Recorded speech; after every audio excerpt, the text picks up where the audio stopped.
Ayan, kukuha ako dito ng lagundi kasi maglalaga ako. Malaking puno ito. Natumba lang. Tama na to. Meron din kami ditong tanim na bito-bituon. Ayan o, ayan, yan dahon o. Yan yung ginagamot sa yung may goiter. Ayan yung dahon o. Para siyang talisay. Ito. Ito yung dahon ng bito-bituon. Hindi pa lang siya namunga. Bunga ang ginagamit niyan eh. Gamit din ako ng loy and dilaw. Meron naman kaya. Nanubo na. Yun, oh. Nakita ako. Kunti lang naman yung gamitin ko. Ayan o. Ayan pa nga o, meron pa dito.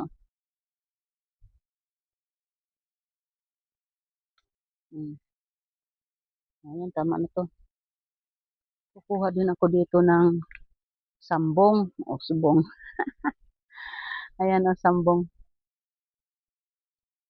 Putulin ko na para, ang dami yan o.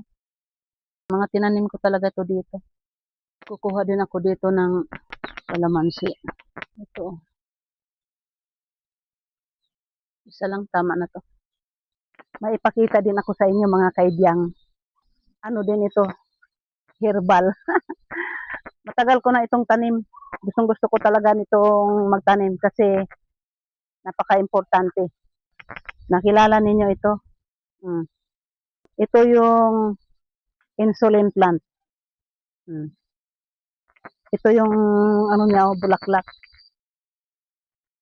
Pwede mo itong lagain. Pwede din siyang ngatain lang. Malinis naman ito kasi umulan eh. Umulan nga ngayon, no? Ninangata lang. Pwede din siyang lagain.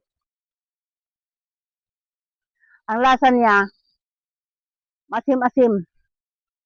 Wala siyang amoy.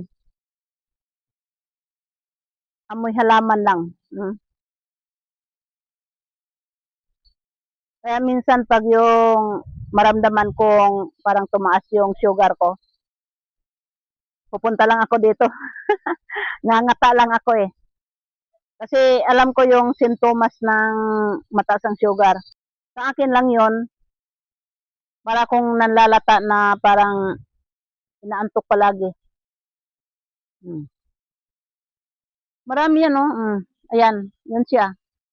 Malago na. Mayroon din ako ditong oregano, oh. Ayan, oh, marami sila. Lagong-lago na din. Pang ano to eh, para sa ubo. Yung dati pag yung mga anak ko inuubo, naglalagay lang ako nito sa ibabaw ng kanin. Yun, dinidiktik ko. Yung katas lang na puro. Yun yung pinapainom ko. Pag nandito ka kasi sa bukid, ang daming halamang herbal. Basta alam mo lang yung hitsura. May madali kang remedy. Yung mga pangsakit-sakit sa tuhod, lagnat. Ayan, marami dito yan. Mayroon pa pala ako ditong isa. Pakita ko pala sa inyo din yung ito yon. Kilala nyo ito? Nagkalat lang ito dito. Kahit saan. Ayan o. Yan. Yung dahon niya parang sili.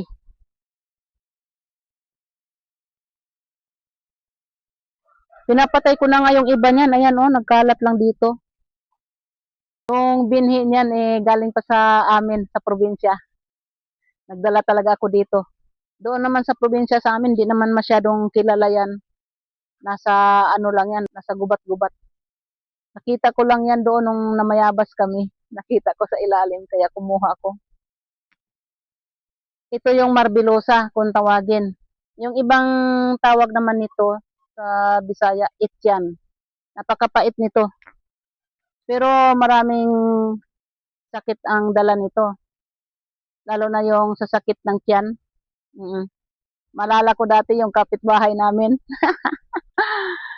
Yung pamangkin niya, sumakit yung tiyan. Ngayon, dali agad sa amin pumunta. Nanghingi ng dahon. Sabi ko, sige, kuha ka lang dyan. Andyan, nagkalat lang naman yan eh. Di ngayon, ano lang. Hindi na siya nilaga. Nilagay lang siya sa baso, tapos nilagyan ng mainit na tubig. Mga 5 seconds, binainom na. Napakapait daw. Halos luwa ng bata. Ngayon, ang sabi niya, kung hindi nyo inumin yan, di, dalhin ko sa doktor. Ayan, napilitan silang uminom. Kaya tuwing magsasakit na yung tiyan ng mga bata, hindi na nagsasabi. Kasi takot sila dito. Marami ditong mga halamang gamot sa amin. Mag-ikot-ikot ka lang dito, ang dami. Ito din mga kaibiyang, oh, ang dami dito sa amin. Nako, nagkalat lang. Dinamo ko na nga eh. Ito, oh.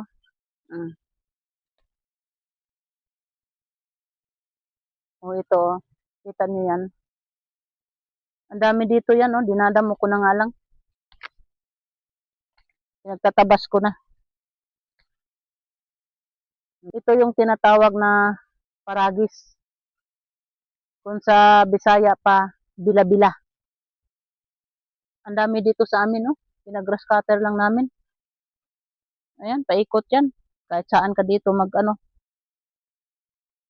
babaling, ang dami. Isang beses pumunta kami ng Quiapo. Ang daming binibenta nito, nakatali-tali. Siguro mga isang ganun lang, oh. Maluwag kasi ito eh. Isang ganun, 25 pesos. Ang mahal. Samantalang dito sa amin, damo lang yan. Ito pala din dito mga kaibiyang, may nakita ako dito, oh. Oh, damo lang yan, oh. Kita nyo yan? Sinong nakakakilala nito? Yung isa pala dito may bunga na. Oh, ito, oh. Ito yung tinatawag na kulantro. Bunutin ko nga. Ayan, oh, ang ugat.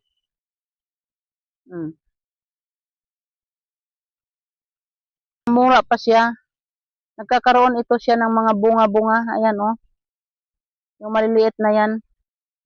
Lumalaki-laki yan konti. Parang butil ng, basta maliliit siya. Ito yung tinatawag na kulantro. Wala pa siyang bunga pero mayroon ng maliit. Bilog-bilog na maliit nito. Nabibili ito sa mga butika.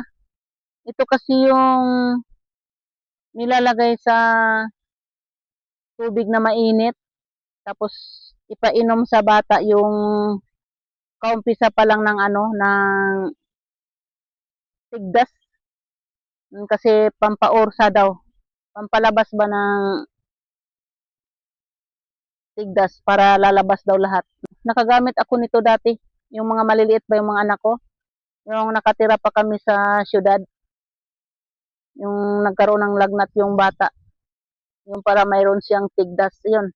Nakabili ako nito sa butika. Yung bunga lang niya, hindi yung halaman. Ang dami dito. Oo, mayroon pa ditong yung aga-aga. Yung nga sinasabi ko sa inyong aga-aga. Ayan, oh, ito. Oh, ito yung aga-aga. Di ko alam kung anong sa Tagalog nito. Madali lang siyang dumami kasi itong mga dito yung nagkakaugat-ugat tapos may mga laman-laman. Ang gamot din dito, ang alam ko nung nasa probinsya kami, yung pag sumakit ang ngipin, nilalaga ito. Yung yung laman, 'di ba may mga laman-laman ito. Yun yung lalagain tapos ipainom pag sumakit yung ngipin. Nasubukan ito namin dati. Siyempre, probinsya kami, malayo din kami sa Kabihasnan. Kaya, yung mga pangunahing remedy, andito lang sa mga damo-damo. Ayan, oh. Mabango siya. Yung laman nito, mayroon dito mga laman nito eh. Yung para siyang, kung balatan mo maliit na para siyang mani. Tapos, pag ngatain mo, mauroanghang siya. Oh, ito pa mga kaibiyang, oh. Ang dami niyan dito, oh. Bunutin natin. Mga ano pa lang ito sila, mga bagong tubo. Wala pa silang mga sanga-sanga. Yan, ang dami.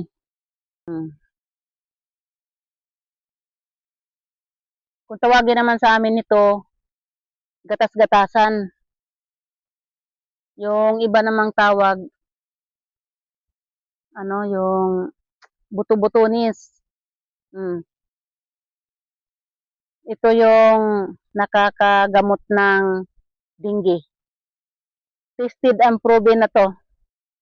Yung amo kong insik dati sa Cebu, nagpagawa talaga sila ng 5 plat na mahaba. Ang tinanim nila puro ganito. Nagkaroon kasi ng istorya ito eh. Anak ng pinsan niya na ospital. Tapos nagkaroon ng dengue.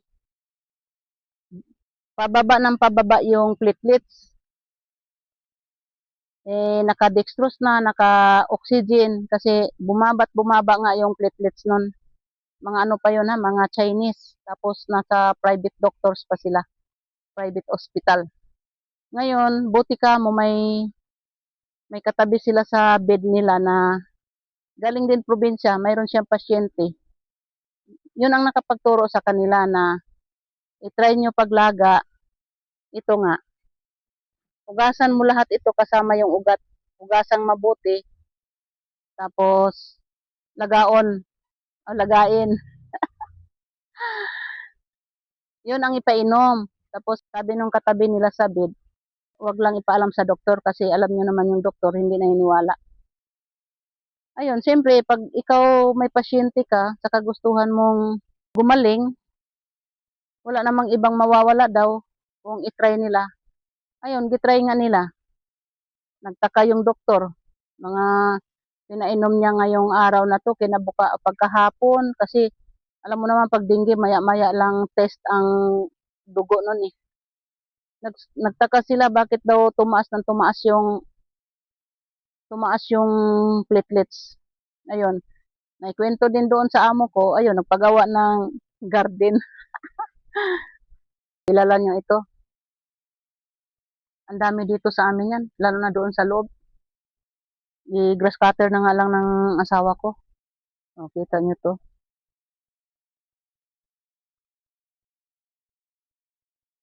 Ito yung sampalok-sampalukan. May mga bunga yan dyan, oh. Wala pa siyang bunga kasi maliliit pa. Kung sa Bisaya pa, sambag-sambagan. Sampasampalukan ito. Nagkakaroon ito ng mga bunga-bunga dyan sa, ano. Ang gamot naman nito, yung mayroon mga, sa kidney, ayun. Ayan yung bunga niya. Maliliit. Mga bilog-bilog. Yan pa, oh. Kilalang kilala ito, oh. Pansit-pansitan. Sa Bisaya pa, sinaw-sinaw. O ito, mainam din ito sa mga yung infection sa ihi. Saka ito, nagugulay ito, nakakakain. Ang iba ginagawang salad. Pag maglaga naman ito, kasama din ang ugat, kailangan hugasan. Ang dami dito. Hindi ko lang maipakita sa inyo lahat kasi hahanapin pa. Muulan ng mga kaibigan, kukuha pa ako dito ng lagondi. Ayun, oh.